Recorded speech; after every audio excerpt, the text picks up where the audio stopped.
Il y en a que je connais, il y en a que je ne connais pas encore. Donc je me présente, je suis Sabrina Decras, je suis tarologue et médium depuis à peu près 15 ans. Donc je consulte, j'écris des livres aussi qui ont trait à la médiumnité pour pouvoir donner des clés à tous ceux qui ont un certain type de questionnement, pour pouvoir travailler justement sur le sujet, pour pouvoir être rassuré aussi par rapport à ce que vous pouvez ressentir, par rapport à ce que vous pouvez percevoir. Parce qu'il est clair que quand on est médium, on est dans des états modifiés de conscience, c'est le thème. Hein. Donc c'est sûr qu'on a accès à un autre monde, on a accès à d'autres plans. Donc c'est ça qu'on va voir ensemble aujourd'hui. Donc si vous avez des questions, n'hésitez pas à m'interrompre par contre, parce que c'est un échange avant tout, c'est un partage. Donc c'est vrai que n'hésitez pas, s'il y a la moindre chose qui vous paraît, voilà. C'est vrai que les états modifiés de conscience font partie de mon quotidien. J'ai souvent l'habitude de dire que j'ai une vie sociale plus active avec les morts d'ailleurs qu'avec les vivants. C'est plus facile pour moi. Donc c'est vrai que tout ça rassemble un certain nombre d'expériences au cours desquelles c'est vrai qu'on a vraiment l'impression que le fonctionnement habituel de notre conscience se dérègle et qu'il vit un autre rapport au monde, donc un autre rapport à lui-même. Donc, c'est ce que fait constamment le médium. Il est dans une autre réalité, il est sur un autre plan. Il faut savoir qu'on a tous la capacité d'être médium. C'est à l'état latent chez certains, c'est plus développé chez d'autres, mais il faut savoir que c'est quelque chose qui existe en chacun de nous. Donc ensuite, à nous de le développer, à nous d'en faire quelque chose. On a tous ce fameux sixième sens qui nous titille, donc il faut savoir écouter ses premières intuitions, c'est vraiment très important. Donc c'est vrai qu'on dit que le médium est le messager qui se trouve à la frontière mitoyenne entre l'ici et l'ailleurs. Donc il est sur deux plans, il est sur le plan terrestre et il est sur le plan astral, sur ce que j'appelle le plan divin. Donc il y a quelqu'un comme Melvin Morse dans son livre La Divine Connexion. Melvin Morse est un docteur, un médecin psychiatre urgentiste américain qui a fait 15 ans de recherche et qui a démontré qu'il existe ce qu'il appelle le point de Dieu, qui est une zone dans notre lobe temporal droit, dans notre cerveau, qui nous permettrait de communiquer avec l'univers spirituel. Donc c'est cette zone du lobe temporal droit qui nous permettrait d'avoir des intuitions, des rêves prémonitoires, des guérisons spontanées, des décorporations. Donc on va parler de ces fameux voyages astraux. C'est donc ce lobe temporal droit qui est responsable de notre éveil spirituel. Donc à nous de le faire travailler plus activement, justement. Donc c'est le premier médecin à faire le lien entre la science et le mysticisme, ce qui est quand même quelque chose d'incroyable.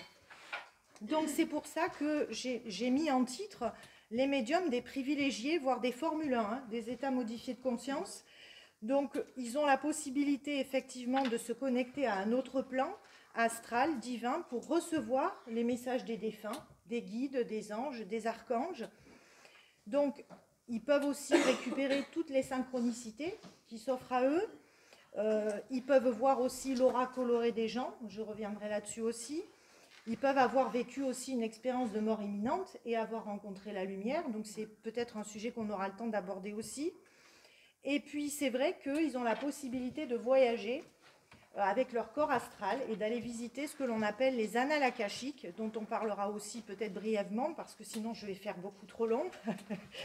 Donc, c'est vrai que tout ça ne sont pas des tours de magie, hein. C'est quelque chose qui se passe uniquement dans notre cerveau. Et on va essayer de voir tout ça ensemble dans le laps de temps le plus rapide. Je vais essayer de faire court. Alors, le mot médium signifie au milieu. Le soleil, par exemple, à midi est au médium. La tonalité musicale entre le grave et l'aigu, c'est le médium. Donc, le médium, c'est celui qui est au milieu. Donc c'est vrai que sa sensibilité et ses vibrations personnelles lui permettent d'atteindre ce que moi je nomme l'autre monde. Donc on dit l'au-delà, l'invisible, peu importe. Hein. Donc on est dans un état de conscience altéré pour pouvoir se connecter à cet autre univers. On touche à une autre réalité qui est invisible pour certaines personnes, mais qui sont visibles pour des gens comme moi. Donc on peut s'apercevoir que dans ces états modifiés de conscience, il existe bien d'autres états de réalité que nous connaissons ici sur Terre. Ces différents niveaux qu'on va voir ensemble ont leur propre forme d'organisation énergétique. Ils sont peuplés de consciences autonomes, mais ces consciences autonomes peuvent interagir avec notre monde à nous, d'où les fameuses synchronicités. Donc c'est vrai que la conscience ou l'âme, moi je préfère parler d'âme, c'est une espèce de super sens qui nous permet d'avoir accès à tous ces différents niveaux. Donc le médium est un intermédiaire, c'est celui qui va servir de trait d'union, c'est celui qui va servir de pont entre le ciel et la terre à travers toute une série de perceptions extrasensorielles. Donc je vais vous parler de ce lobe temporal droit qui pour moi est la clé de tout ce mystère. C'est ce fameux point de Dieu. C'est vrai que tous les livres classiques de neurologie vont vous décrire ce lobe temporal droit comme étant le décodeur, l'interprète de vos souvenirs et de vos émotions. Mais il est bien plus que ça. Donc c'est vrai que il peut déployer des capacités paranormales qui ont été très souvent controversées. Et c'est donc Melvin Morse, en passant 15 ans avec des enfants qui ont survécu à des EMI, qui lui ont raconté ce fameux tunnel, cette lumière blanche, qui va ainsi démontrer que nous avons la capacité d'accéder à ce monde-là, mais en étant vivant, c'est-à-dire en étant ici. Donc ce point Dieu va permettre la guérison des corps, le déclenchement de visions mystiques, des capacités médiumniques et énormément d'expériences spirituelles. Donc c'est ce lobe temporal droit qui va vous permettre d'interagir directement avec l'univers. Donc évidemment, ceux qui ont le lobe temporal droit plus développé que d'autres vont avoir des visions, par exemple, vont pouvoir voir des défunts, des errants. Et on dit qu'il y a quand même 75% des personnes qui ont perdu un être cher qui arrivent à avoir une communication post-mortem, ce qui est quand même énorme. Bon, donc c'est vrai que toutes ces perceptions sont liées à tout ce qui est impression de déjà-vu. Vous pouvez avoir la chair de poule, vous pouvez sentir du froid passer derrière vous. Vous pouvez, je ne sais pas, trouver une plume blanche sur votre balcon. Ça, c'est le signe qu'un défunt vous envoie ou qu'un ange gardien vous envoie. C'est vrai que ce lobe temporal droit se relie principalement à une banque de données que l'on appelle les annales akashiques. C'est l'endroit où sont regroupées toutes les anciennes mémoires dans l'univers. Alors, est-ce que ça va pour... Je ne vais pas trop vite. Ça va. Bon. Vous avez différents... Alors, il faut savoir que vous avez différents types de médiums. On est tous différents parce qu'on développe tous des capacités différentes. Vous avez déjà le clairaudient ou l'auditif.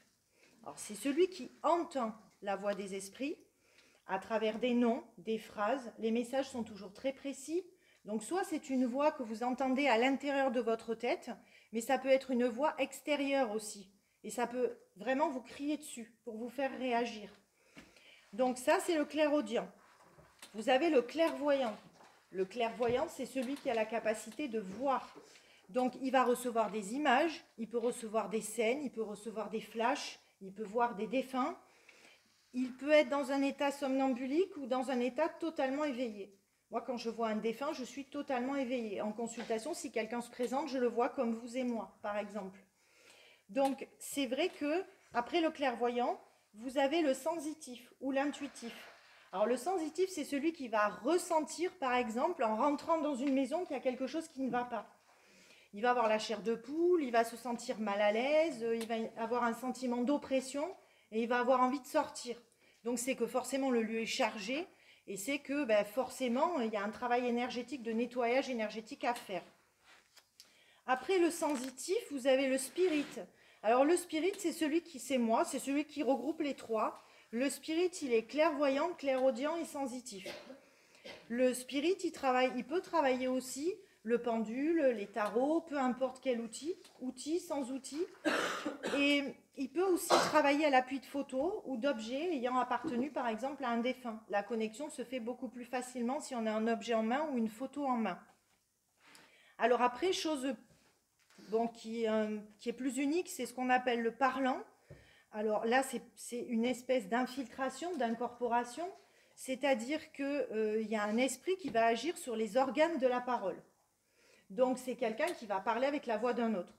Donc ça, c'est quand même assez exceptionnel, hein, il faut avouer, il y en a très peu. Après, vous avez le guérisseur, dit le magnétiseur ou énergéticien, qui lui va travailler sur l'énergétique, sur la lumière de guérison, qui va appeler ses guides, qui va appeler ses anges, qui va appeler cette lumière pour pouvoir la transmettre, faire ses impositions de main et guérir ou soigner, du moins soulager la personne. Ensuite, vous avez le psychographe. Alors, c'est celui qui obtient l'écriture des esprits. C'est ce qu'on appelle la fameuse écriture automatique.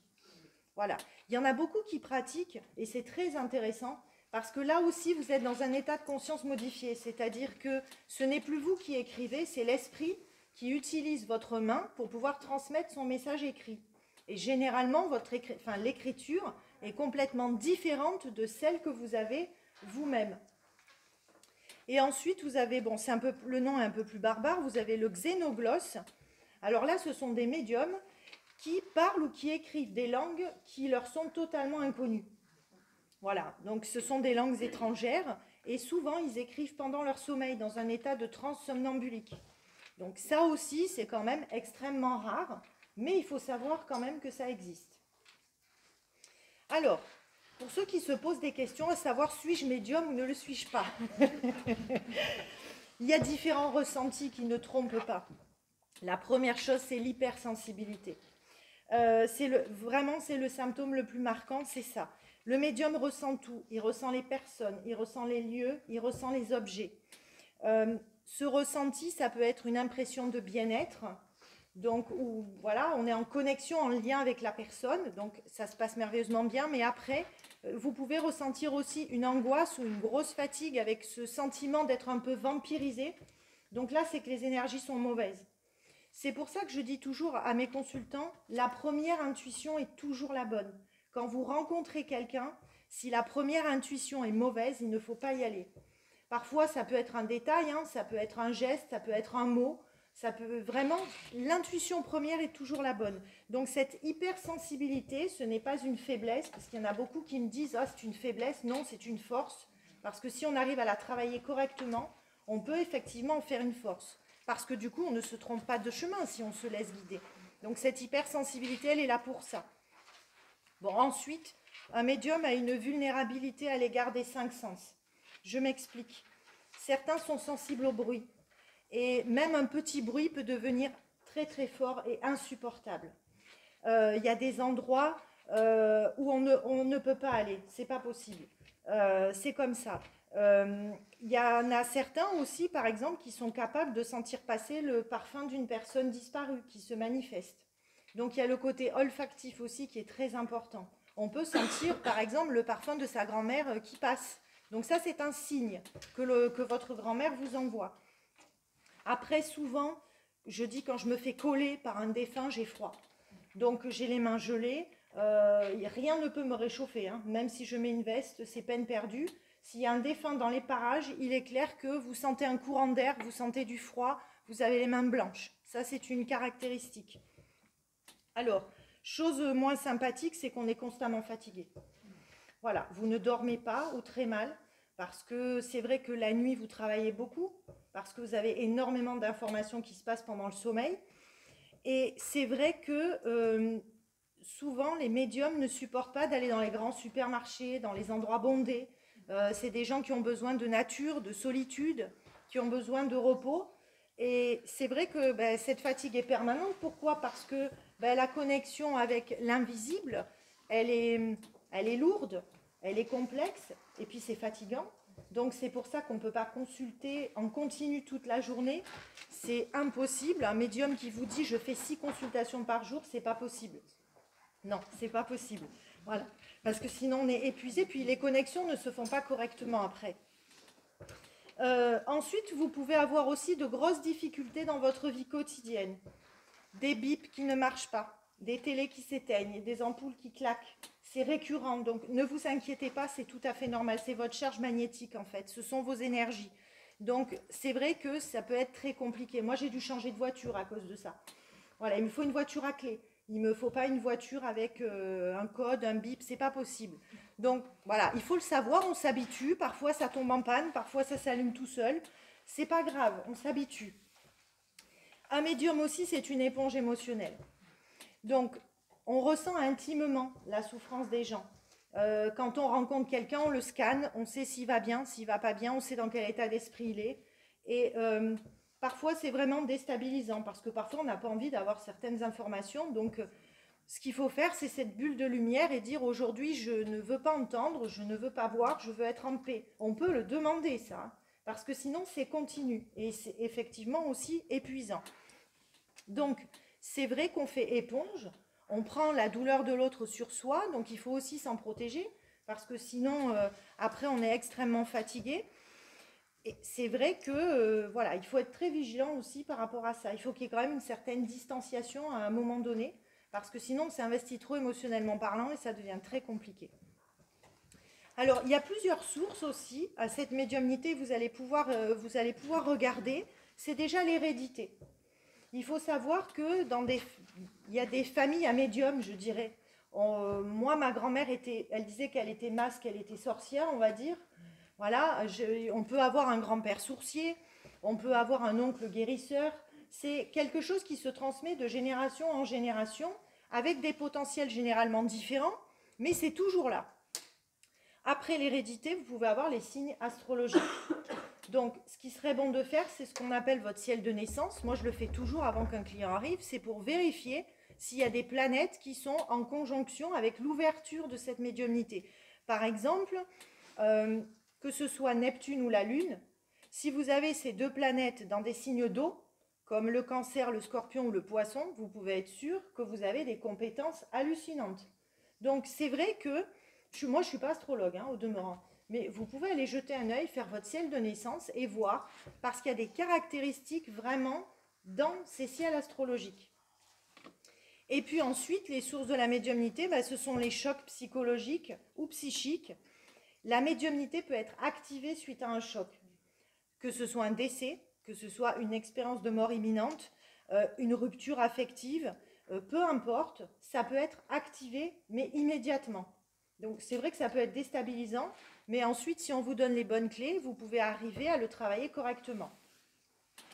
Alors, comme je vous disais tout à l'heure, le médium a la capacité de se connecter à différents plans de conscience, comme les plans astraux et les archives akashiques. Voilà pourquoi je dis souvent qu'on est en Wi-Fi avec l'au-delà. Donc, vous avez 3 plans astraux différents. Vous avez le bas astral, le moyen astral et le haut astral. Alors, j'emploie des termes comme haut, bas et milieu, mais c'est faux. Enfin, c'est faux. Disons que c'est pour symboliser la chose, mais il faut savoir que ces divers plans sont en dedans les uns des autres. Ils s'interpénètrent. Ce qui veut dire que quand on dit que quelqu'un est passé de l'autre côté, qu'il est dans l'au-delà, il est sur un autre plan de conscience, mais il est sur le même plan que nous. Mais ça s'interpénètre. C'est pas forcément là. C'est là. Donc c'est un autre plan. Le bas astral, vous le reconnaissez immédiatement, c'est quelque chose de très lourd. C'est un plan d'aspect gris foncé et l'énergie est vraiment à couper au couteau. Donc c'est un endroit où il y a ce que l'on appelle les errants, les âmes perdues, lourdes de vibrations, qui sont en souffrance et qui ont besoin de notre aide pour pouvoir passer de l'autre côté. Donc c'est là qu'on peut faire un certain travail pour les aider à passer dans la lumière, s'ils sont prêts évidemment. Parce que là, on n'est pas décisionnaire. Il faut savoir qu'on ne décide de rien. C'est-à-dire que les choses arrivent, mais on ne maîtrise rien. Ou on nous donne pas les informations. Après ce bas astral, vous avez le moyen astral. Là, ce sont des entités qui ont un travail de purification à faire avant de pouvoir passer de l'autre côté. Donc c'est un plan qui est déjà plus léger, qui est déjà un peu plus harmonieux. Mais c'est une espèce de, allez, j'aime pas trop le terme, mais de purgatoire, où on fait son panorama de vie, où on essaye de nettoyer pour ensuite pouvoir monter. Donc en fait, c'est les fameux 3 jours après le décès, où les défunts font leur panorama de vie avant de pouvoir passer de l'autre côté et font leur fameuse visite. Donc c'est entre 3 et 45 jours à peu près. Voilà. Après les 45 jours, on est susceptible de passer de l'autre côté. Donc là, à ce moment-là, on est dans le moyen astral. C'est clair? Bon. Ensuite, quand on a fait ce panorama de vie, on passe dans le haut astral. Donc là, le haut astral, c'est ce qu'on appelle l'au-delà. Donc là, on est dans la plénitude, on est dans une atmosphère d'amour inconditionnel, on est dans cette fameuse lumière. c'est un lieu qui se compose aussi de différents paliers. Il paraît qu'il y a 7 paliers. Moi, je ne suis pas allée jusque-là. J'ai fait une EMI, mais je me suis arrêtée à la limite pour pouvoir revenir. Donc, les 7 paliers, je ne les ai malheureusement pas vus. Et sur ces différents paliers, c'est là que vous avez vos défunts, les anges, les archanges, vos guides. Donc là, ça reste très flou parce que personne n'est allé jusque-là. Donc on peut émettre des hypothèses, mais voilà. Ce sont des amis cosmiques, moi j'aimerais dire, qui jouent un rôle important pour nous puisqu'ils sont là-haut pour nous guider. Bon, après ces 3 plans, vous avez la connexion possible avec les annales akashiques. Alors, ce sont des espèces d'archives qui sont dans l'éther, dans un endroit lumineux. C'est semblable à une bibliothèque. Enfin, moi, je le vois comme ça, hein, qui regroupe toutes les mémoires de chaque vie passée sur Terre.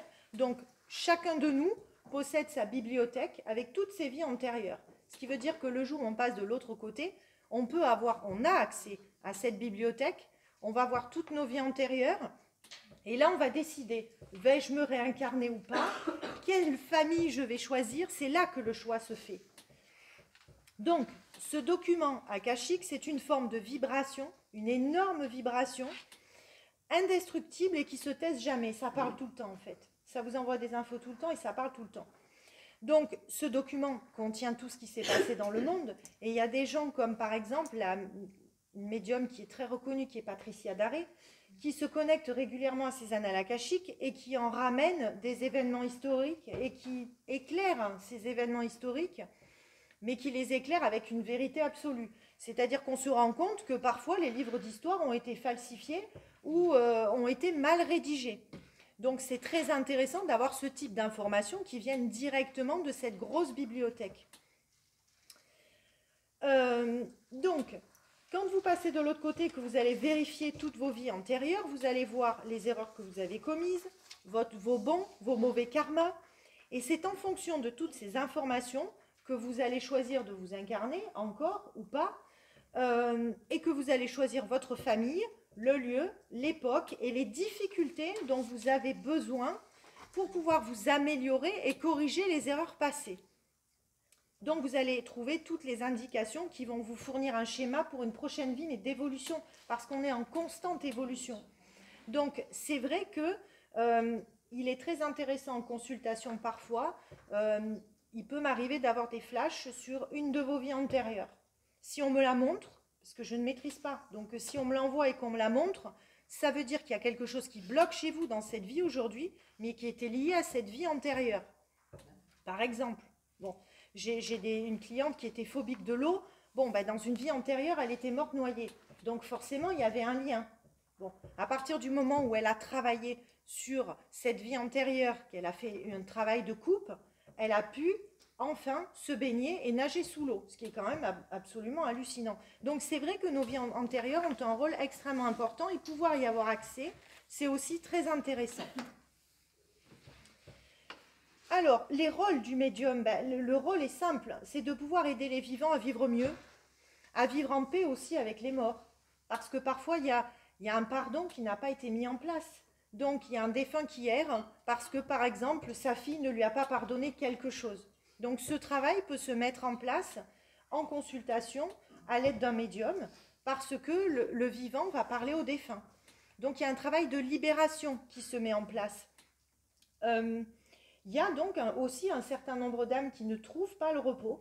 Donc on est là pour les faire passer de l'autre côté. Mais il faut savoir que parfois on est confronté à un refus. Et ça peut arriver, hein. C'est-à-dire que le défunt n'est pas prêt à passer de l'autre côté. Probablement parce qu'il n'est pas arrivé à la fin de son karma, c'est le cas des suicidés par exemple. Quelqu'un qui s'est suicidé avant la fin de son karma, donc qui a choisi, il est bien évident qu'on ne peut pas le faire passer de l'autre côté tant qu'il n'est pas arrivé à la fin du karma prévu. Donc, il faut attendre. Bon. Moi, j'ai attendu 2 ans que mon pendu dans ma cave veuille bien, c'était donc un suicidé, il s'était pendu, j'ai dû attendre 2 ans avant de le faire monter parce qu'il n'était pas arrivé au bout de son karma. Au bout des 2 ans, pouf. Voilà. Donc, c'est vrai que vous n'êtes pas décisionnaire, vous n'êtes qu'un canal. Voilà. Donc, vous êtes un outil.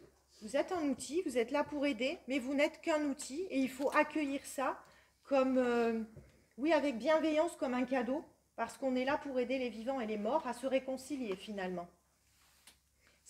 Vous avez des questions par rapport à ça déjà? Ou c'est clair pour vous? Oui, c'est bon? Façon de parler. Ah oui, une question.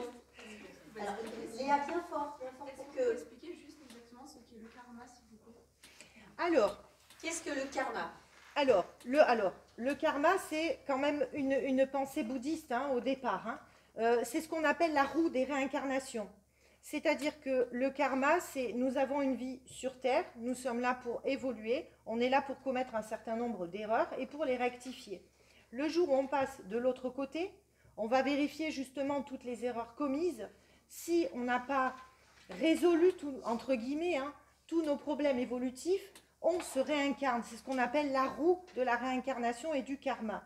Le karma, c'est une vie terrestre, plus une vie terrestre, plus une vie terrestre, pour arriver à la libération totale, pour arriver à ce qu'ils appellent au nirvana, c'est-à-dire au paradis, pour reposer en paix et devenir par exemple un être de lumière qui va aider ensuite les autres sur Terre à travers un certain nombre de messages.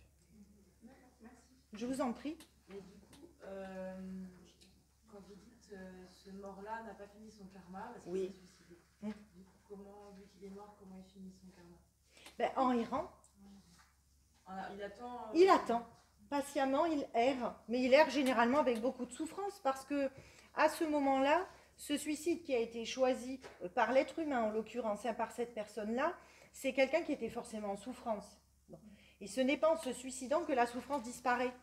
Donc, ce qui veut dire que c'est quelqu'un qui va vous coller, qui va errer jusqu'à ce qu'il arrive à la fin de la période qui était prévue pour lui. En revanche, il y a une autre forme de suicide qui arrive aussi, c'est les suicides qui ont été voulus par l'univers. C'est-à-dire qu'on peut décider que vous allez mourir d'une crise cardiaque, mais on peut aussi décider que vous allez mourir en vous tirant une balle dans la tête, par exemple. D'accord? Donc là, par contre, oui, vous êtes arrivé à la fin de votre karma, c'était le choix du départ, le choix qui était voulu au départ. Donc là, vous montez directement dans la lumière. Donc il y a plusieurs formes de suicide aussi. Dans le suicide assisté, choisi. Alors là, c'est très complexe aussi. Et oui, parce que si vous êtes presque à la fin de votre karma, vous étiez au bout, et que c'est quelque chose qui a été voulu par l'univers, que vous mettiez fin à vos jours en étant accompagné, par exemple, par votre famille, vous passez de l'autre côté immédiatement. Maintenant, si vous le faites prématurément à un moment qui n'était pas choisi, qui n'était pas voulu, vous allez errer un certain nombre de temps aussi. C'est pour ça que c'est une question qui est très complexe, l'euthanasie, vraiment. Voilà. D'un point de vue purement énergétique, hein, là, du coup. Hein. Voilà, d'un point de vue de l'âme, en fait. Et ça se détermine comment? C'est-à-dire? Quand c'est voulu ou pas par l'univers? C'est vous qui choisissez. Lorsque vous passez de l'autre côté, que vous choisissez votre future incarnation, vous choisissez votre vie terrestre. Donc vous savez que votre vie terrestre, elle va aller du point A au point B et qu'elle va se terminer de cette façon. Vous signez pour ça. Et le médium peut nous dire justement si par exemple pour l'euthanasie, c'est un suicide qui a du sens, oui. Celui auquel on devait... On peut avoir accès à ce type d'informations. En revanche, un médium ne vous annoncera jamais le décès de quelqu'un. C'est déontologique, je ne le ferai jamais. Voilà, c'est pas possible. Moi, je le vois, hein, bien sûr. Hein. Donc, je vais préparer la personne. Si je vois, par exemple, qu'il y a une maman qui va décéder, j'ai sa fille, je lui dis, tu sais, ta maman va pas très bien, il faudrait que tu ailles la voir. Elle a des soucis de santé, va voir ce qui se passe. On accompagne. Mais je ne dirai pas, ta maman va décéder de telle et telle chose. En revanche, je guide. Voilà. Un médium qui vous annonce le décès de quelqu'un, c'est une catastrophe. Hein. Mais ça arrive, malheureusement. Hein.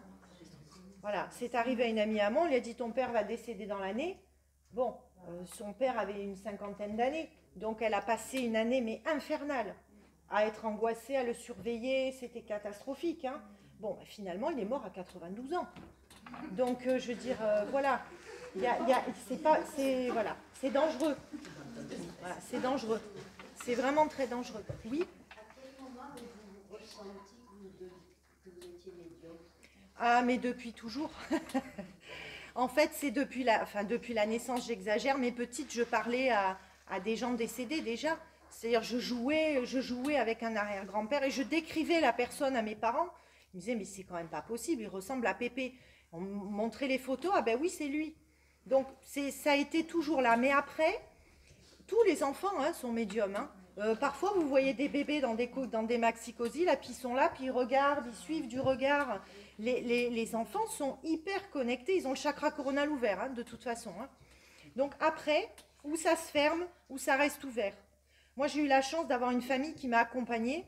J'avais une grand-mère donc qui était comme moi, donc elle m'a donné des clés pour laisser ce chakra coronal ouvert et pour ne pas avoir peur. Parce que ça peut être très déstabilisant pour les enfants.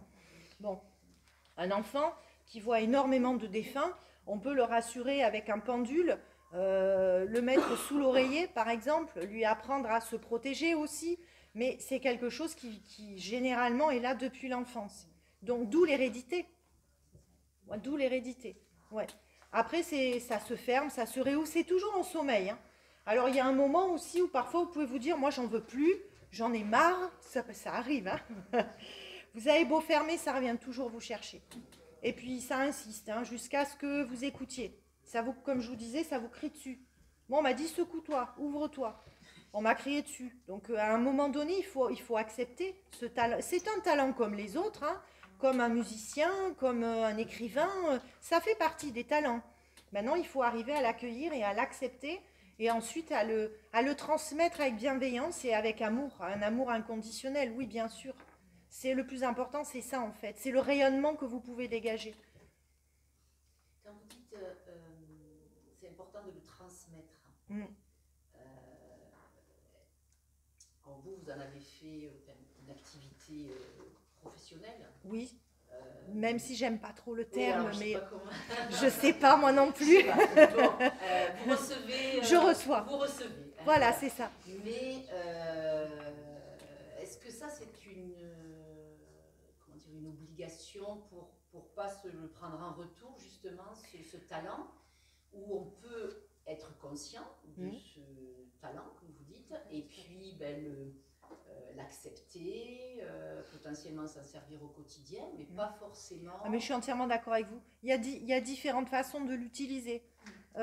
Moi, c'est celle que j'ai choisie à un moment donné parce que j'ai fait énormément de boulot. J'ai fait un peu tout et n'importe quoi. Je me suis cherchée en fait pendant des années, mais je sais pourquoi. Parce que en fait, c'était ça que je devais vraiment faire. Voilà. Mais j'ai des gens, des élèves à moi qui travaillent le tarot, qui travaillent le pendule et qui gardent ça pour eux-mêmes, pour leur évolution personnelle, pour leur famille, pour leurs enfants. On n'est pas. Moi, j'ai besoin de transmettre, j'ai besoin d'enseigner. Après, c'est chacun. Mais effectivement, ce talent-là, on peut le garder pour soi-même et pour sa propre évolution. Donc, aucun souci, au contraire, au contraire. Si ça fait partie de vous, l'important, c'est de l'accueillir. Voilà. Et donc, déjà de vous laisser guider, c'est ça qui est important. Parce que du coup, vous allez avoir un beau rayonnement, vous ne vous tromperez pas de chemin, parce que vous êtes à l'écoute.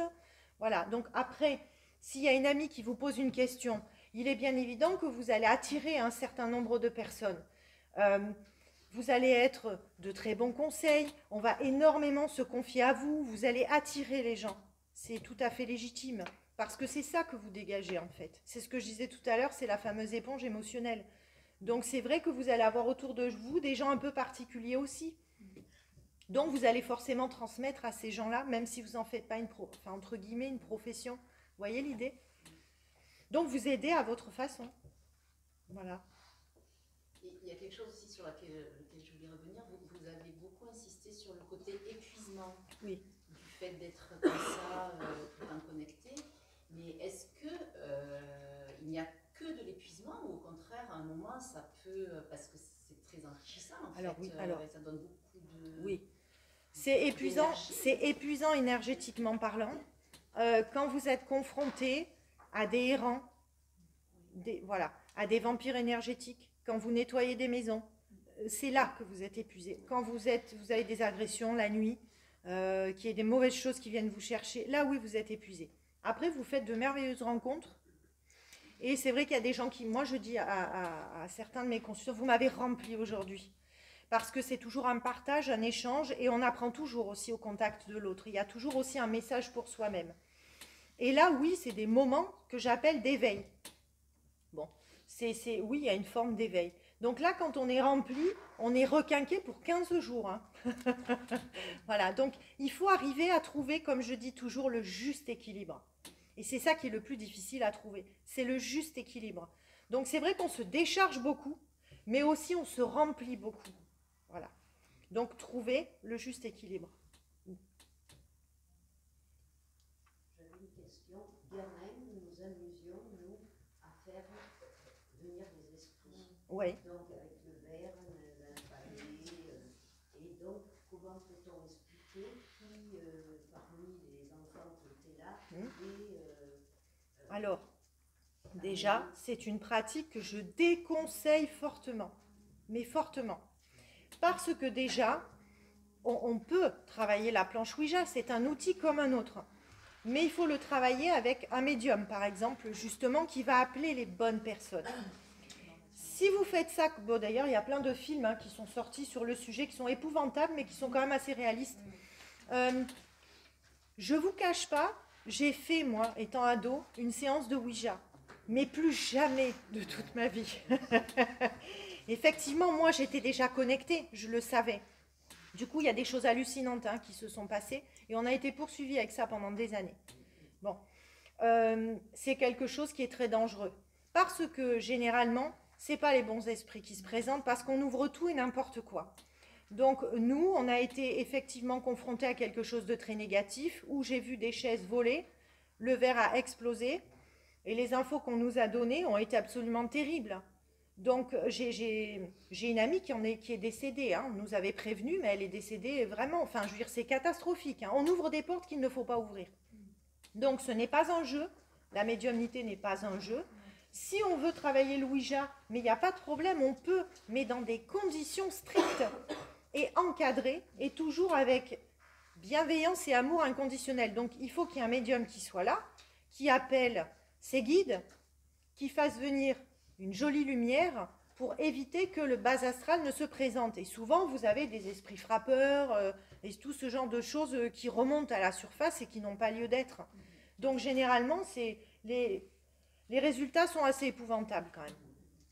Et ce sont donc les enfants qui ont ce pouvoir? Ah oui, tout à fait. Mais pourquoi? Mais parce que les enfants ont le chakra coronal ouvert. Donc, à partir du moment où ce chakra coronal est ouvert, il y a tout qui les happe. Mais il y a autant le bas astral que le haut. Donc, ils se font happer partout, n'importe quoi. C'est pour ça qu'il faut être très vigilant. Donc, c'est vrai que j'ai toujours, moi, par exemple, appris à mes enfants à fermer la porte. Donc, le pendule, ok, on dort avec le pendule sous l'oreiller. On fait une belle bulle de protection autour de son lit le soir. Mais surtout, on visualise une porte sous ses pieds et on ferme la porte à double tour tous les soirs. Donc, si vous avez des enfants qui sont connectés, il faut absolument leur apprendre ça, parce que sinon, ils peuvent cauchemarder. Hein. Des fois, vous dites, oh, il a cauchemardé toute la nuit. Ben oui, bien sûr que oui, parce qu'ils voient des choses qu'ils ne devraient pas voir, en fait.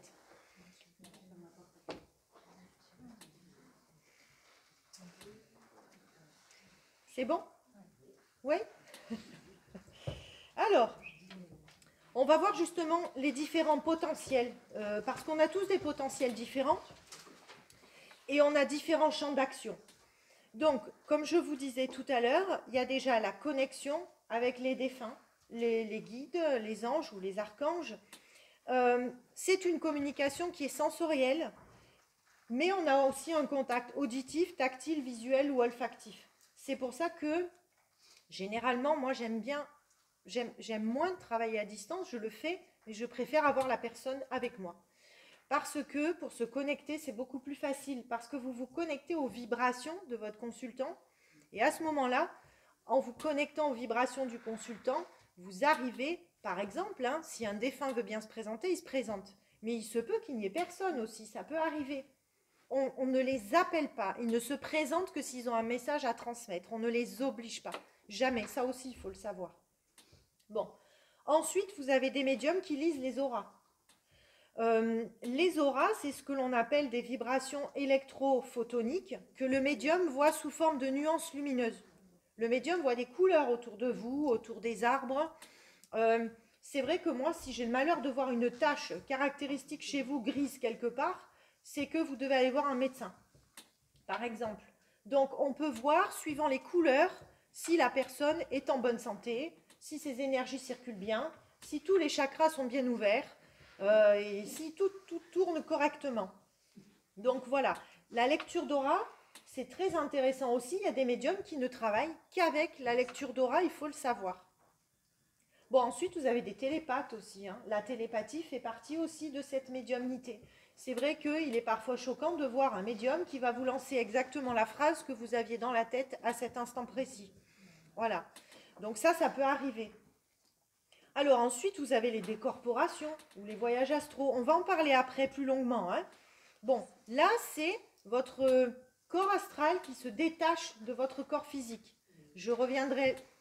Si on a le temps, hein, je reviendrai après là-dessus. Donc, vous avez la lecture de vie antérieure. Donc, là, c'est pareil. On se connecte aux annales akashiques et on va voir tout ce qui coince. Donc là, vous allez avoir des flashs. Vous allez avoir la vision de cette vie antérieure qui coince. Vous êtes au cinéma, en fait. Hein. C'est comme si vous étiez au cinéma. Donc, ensuite, vous pouvez avoir des flashs ou des visions. On appelle ça des visions. Donc, là aussi, c'est un espèce de rêve lucide. Alors, il y en a qui se mettent en transe complètement. Moi, pas du tout. Je vais avoir le regard vague. Je vais regarder ailleurs. Et là, je vais avoir le film qui se déroule. Le seul souci, c'est que vous êtes tellement dans le film que vous ressentez absolument tout. Et ça, des fois, c'est là que je dis on est fatigué. Parce que quand, par exemple, vous avez la vision d'un inceste ou d'un viol, qu'on vous le montre, que la cliente est là et que son papa qui a commis l'inceste, qui est défunt, vient demander pardon à sa fille et que vous avez tout le film et que vous voyez tout ce qui s'est passé, je peux vous dire que là, vous ne sortez pas indemne de la consultation. C'est tout à fait logique, vous êtes extrêmement épuisé. Donc, heureusement, on voit aussi des choses très belles. Heureusement. Voilà. Mais c'est vrai que quand on a des visions, on est vraiment à l'intérieur et on le vit de la même façon. Donc, c'est aussi ce qui fait qu'on peut comprendre la personne qui est à côté de nous. Et on peut peut-être l'aider plus facilement parce qu'on est dans une compréhension totale, en fait. Bon. Après, ce qu'un médium peut faire, c'est ce que je disais tout à l'heure, c'est le passage d'âme dans la lumière. Donc, là, les passeurs d'âme communiquent donc avec les errants pour les faire passer de l'autre côté. Bon, ça arrive souvent dans les maisons, hein, par exemple. Hein. Le nettoyage énergétique de maison fait partie aussi des caractéristiques d'un médium. Un médium peut ressentir si la maison est lourde, si la maison est chargée, s'il y a un passé historique aussi. Alors ici, à Fréjus, je vous cache pas hein, que c'est quand même bien pollué parce qu'il s'est passé beaucoup de choses chez nous. Donc, il y a des lieux d'habitation qui sont très lourds en vibration. Donc, il faut faire remonter tout ça, il faut recharger en énergie positive. Et donc, il faut faire passer tous ces errants de l'autre côté. Souvent, ils viennent de très très loin. Donc voilà. Ensuite, le médium peut aussi rechercher des choses disparues ou des personnes disparues. Il y en a comme des gens comme Raymond Réan, par exemple, hein, qui en ont fait une spécialité et qui, grâce à leur pendule, ont retrouvé des enfants disparus. Il a eu à peu près, cet homme-là, 85% de réussite, ce qui est énorme. Il a une carrière extraordinaire. Donc ça aussi, c'est quelque chose qui peut se détecter. Si on vous amène l'objet d'une personne disparue, vous pouvez la retrouver. Moi, j'ai retrouvé des animaux comme ça. Voilà. Mon frère qui avait perdu son chat, j'ai dit exactement à l'endroit où se trouvait son chat. Donc ça, c'est quelque chose que l'on peut faire aussi.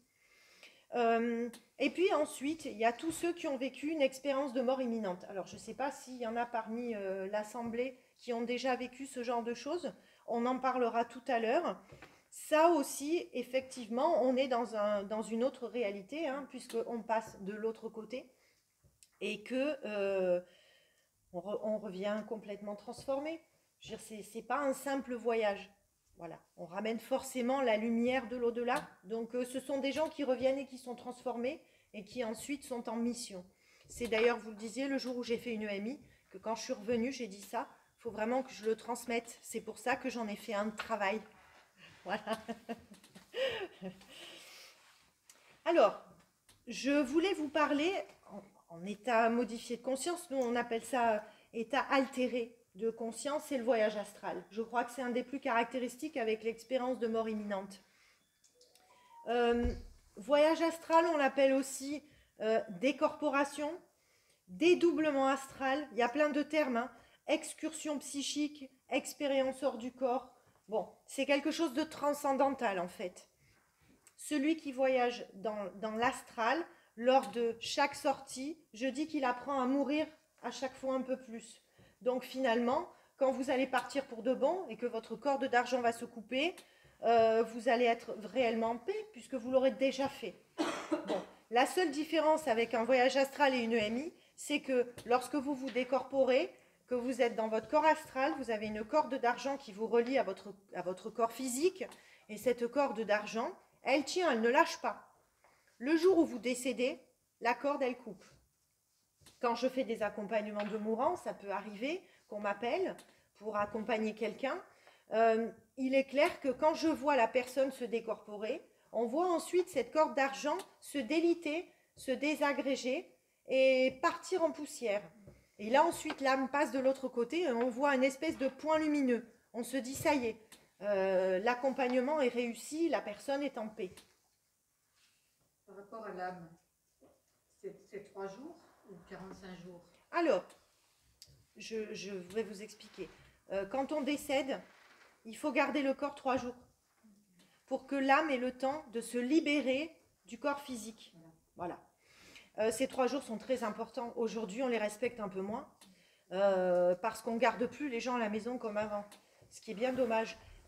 Ces 3 jours sont importants. Moi, je vais vérifier pour un accompagnement de mourant 3 jours après si le corps est bien fermé. Le corps physique, il faut que tous les chakras soient bien fermés, que le chakra coronal soit fermé. Je vérifie que l'âme ait eu le temps de s'échapper en fait. Ensuite, après le 3e jour jusqu'au 45e jour, l'âme voyage. C'est-à-dire qu'elle va faire ses visites, elle va envoyer des synchronicités, elle fait son panorama de vie, elle est dans le moyen astral. Et après ces 45 jours, c'est une grosse fourchette, hein, voilà, elle est capable ensuite de monter dans la lumière. Si elle est prête. Si elle est prête. Ça veut dire que enterrement ou crémation, oui. Crémation, il faut attendre un minimum de 3 jours. Il faut attendre un minimum de 3 jours, oui. C'est le mieux, bien sûr. Parce que sinon, l'âme... L'âme, elle peut être coincée. Et donc, on peut avoir des errants après. D'accord. D'accord ? Et après, ben, le errant vient me voir et me dit « Au secours, je suis coincée ». C'est ça le truc. Et donc, vous avez des visites, vous, de temps en temps, d'un errant. Oui. Qui vous demande de l'aide. Oui. Okay. Assez souvent. Ouais. Et oui. Est-ce que c'est difficile quand vous n'avez, comment dirais-je, quand vous êtes seul, plus de famille? En général, les familles ne gardent plus les morts chez eux. D'attendre les 3 jours. Mais je suis entièrement d'accord avec vous. C'est pour ça qu'il y a il y en a de plus en plus, oui et non, mais il y a des cas de figure où effectivement l'âme reste errante et coincée parce qu'elle n'a pas eu le temps de se libérer correctement. C'est pour ça que les 3 jours, pour moi, sont très importants. Parce que j'ai fait pas mal d'accompagnements de mourants et ça se vérifie. Donc voilà, après ce sont des fourchettes, hein, mais il faut que l'âme ait eu le temps de s'échapper en fait. Voilà. Il faut continuer sa vie. Tout à fait, tout à fait. J'ai un exemple un peu étonnant. C'était une amie d'enfance, donc elle était jeune. Elle a perdu une connaissance en plongée sous-marine. Donc il est mort coincé d'ailleurs, coincé dans un truc où il n'a pas pu revenir en arrière. Et très peu de temps après, elle l'a reçu en rêve. Et il était mal en point en fait. Et sa mère, parce qu'elle était jeune hein, à l'époque, sa mère lui a dit, n'ayant pas spécialement de connaissances dans tout genre, hein, lui a dit, écoute, il faut que tu pries pour lui parce qu'il est certainement en souffrance et certainement bloqué de par sa mort très particulière. Et le fait est que c'est ce qu'elle a fait et elle l'a pu en rêve. Donc moi j'ai toujours considéré qu'en fait il était venu lui demander de l'aide. Bien sûr, bien sûr, tout à fait. Donc là dans ce cas-là, qui est au fond. Ah, mais là, malheureusement, tu peux rien faire, juste à part l'aider à passer de l'autre côté le jour où il se présente à toi. Oui, alors voilà. Non, Et je oui. veux dire, là, c'est un exemple où la personne meurt Tout à fait. dans un contexte tellement Particulier. compliqué. Je ne sais plus à l'époque si on avait retrouvé le corps ou pas, hein, c'est pas dit d'ailleurs. Hein. Donc, non, mais c'est comme des gens qui meurent par accident. Mais un accident de voiture, par exemple, soudain. Ce sont des errants mais par excellence, hein, parce qu'ils n'ont pas conscience d'être morts, en fait. Donc, ils refont toujours le même trajet, ils vont voir leur famille, ils polluent, hein, du coup, ils vous collent, hein, mais ils ne le font pas exprès. Hein. Et le choc est tellement soudain que le corps astral est complètement éjecté du corps, et du coup, ils ne se rendent pas compte, finalement, qu'ils sont décédés. Donc, il est très difficile de leur faire prendre conscience qu'ils sont morts ce jour-là. La prise de conscience, parfois, est très longue. Donc, c'est quelque chose de très complexe, vraiment. Mais on peut les aider. Donc, c'est ça qui est bien. Donc, voilà. Donc, alors, avec ce corps astral, donc vous avez bien compris, hein, le phénomène du corps astral qui sort du corps physique, il peut voyager n'importe où. Donc, c'est vrai que par la pensée, par la télépathie, vous pouvez vous déplacer où vous avez envie. Donc là, vous voyagez gratuitement dans n'importe quel pays du monde. Donc, c'est vrai qu'en plein confinement, c'est très intéressant. Donc, alors, c'est vrai qu'il y en a qui me disent « Mais moi, je dors la nuit, je me rends compte de rien. » C'est faux. La nuit, vous voyagez. C'est-à-dire que tout le monde se décorpore la nuit, mais vous n'en avez pas forcément conscience. Vous rêvez aussi la nuit, mais parfois vous ramenez des informations. Si votre rêve le matin a le mérite d'être extrêmement précis, c'est que vous êtes allé visiter une de vos vies antérieures. C'est que vous êtes allé faire des visites.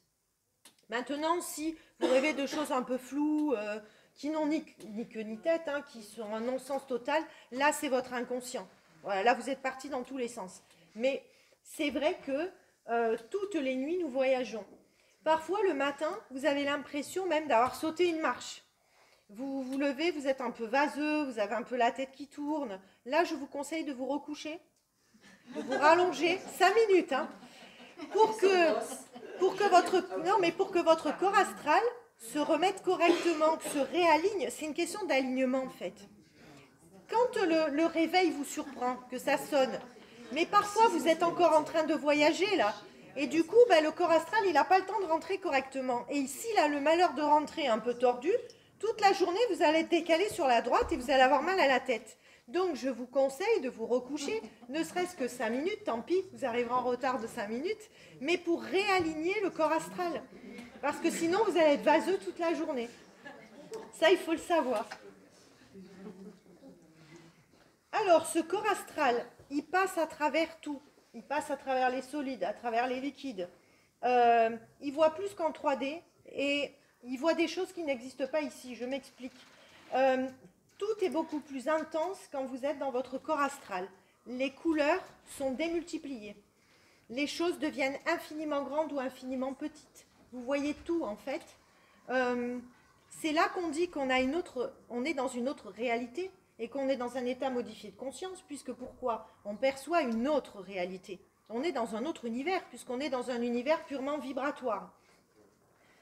C'est vrai que quand vous faites un voyage astral, que vous flottez, que vous voyez tout ce que vous voyez, que vous êtes dans cette lumière, dans ces couleurs, que vous avez une forme de connaissance absolue, vous avez l'impression de tout savoir et de tout ressentir, et qu'ensuite vous devez revenir dans ce corps-là, qui est une véritable prison, parce que le corps, finalement, cette enveloppe charnelle est une prison, elle nous limite.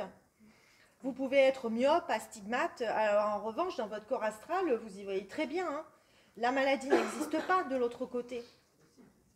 Donc, ce qui veut dire que quand vous souffrez, moi j'ai des graves soucis de santé, ce qui veut dire que quand je vais vraiment pas bien, le seul moyen de me régénérer, c'est de me décorporer pour ne plus sentir la souffrance du corps physique et pour pouvoir ensuite le réintégrer en étant rechargé. Et ça, c'est très intéressant comme travail aussi. C'est un travail de guérison. Alors, après ces voyages astraux, vous pouvez faire aussi ce qu'on appelle une expérience de mort imminente. Ça peut arriver. C'est rare, mais ça peut arriver. Bon. ceux qui passent de l'autre côté comme moi, puisque je suis morte 7 minutes, vous revenez différents. Vous n'êtes plus jamais les mêmes, et tous vous le diront. Que ce soit les enfants, que ce soit les adultes, on voit tous les mêmes choses, on fait tous les mêmes choses, et on ressent tous les mêmes choses. Donc, c'est vrai que quand on revient, le lobe temporal droit, alors il est régénéré, donc c'est clair que ce point de Dieu, il est ouvert, mais voilà. Donc, ce sont des gens qui généralement reviennent avec des talents particuliers, comme la prémonition. Il y en a qui ont des dons prophétiques aussi, hein. Rêve prémonitoire. Il se passe plus qu'un simple aller-retour, ça c'est évident.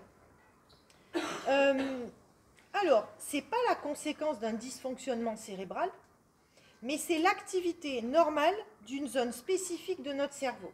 Il y a un docteur qui a étudié ça, qui est le docteur Van Lommel, qui explique que la conscience perdure malgré l'absence totale d'activité neuronale dans le cerveau.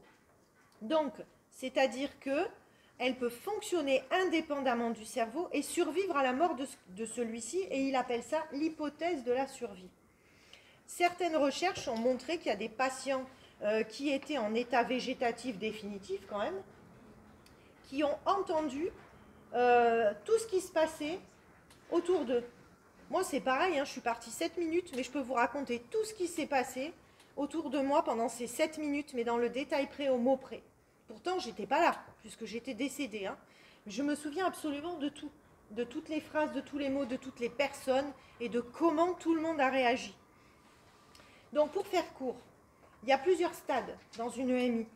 Vous avez cette fameuse décorporation, donc ce corps astral qui sort, mais où il y a toujours la corde d'argent qui vous attache, hein, à votre corps physique. Ensuite, vous flottez au-dessus de votre corps. C'est là que vous entendez tout ce qui se passe autour de vous. Ensuite, vous avez la fameuse marche dans le tunnel, ce fameux tunnel. Vous faites ensuite votre panorama de vie. Vous rencontrez généralement vos défunts, hein, parce que vous êtes toujours accompagnés, vous ne partez jamais tout seul, hein, faut le savoir. Ensuite, vous avez la vision de la fameuse lumière et de cet amour inconditionnel. Et ensuite, vous avez la frontière. C'est-à-dire, si je passe cette frontière, ma corde d'argent se coupe. En revanche, si on me rappelle, je suis obligée de faire demi-tour. Et oui, il faut faire demi-tour. Donc on fait le chemin en sens inverse et on a un sentiment de vertige, on a le sentiment de chuter, vraiment.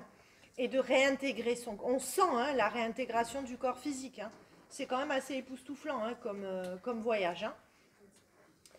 Donc, ces étapes sont les mêmes pour tout le monde, dans cet ordre-là. C'est quelque chose de transcendantal, et c'est vrai que cette lumière, après, vous la gardez en vous, hein. Elle est éternellement là, hein. Donc, vous êtes dans un changement de réalité. C'est vrai qu'ensuite, vous n'appréhendez plus la vie de la même façon.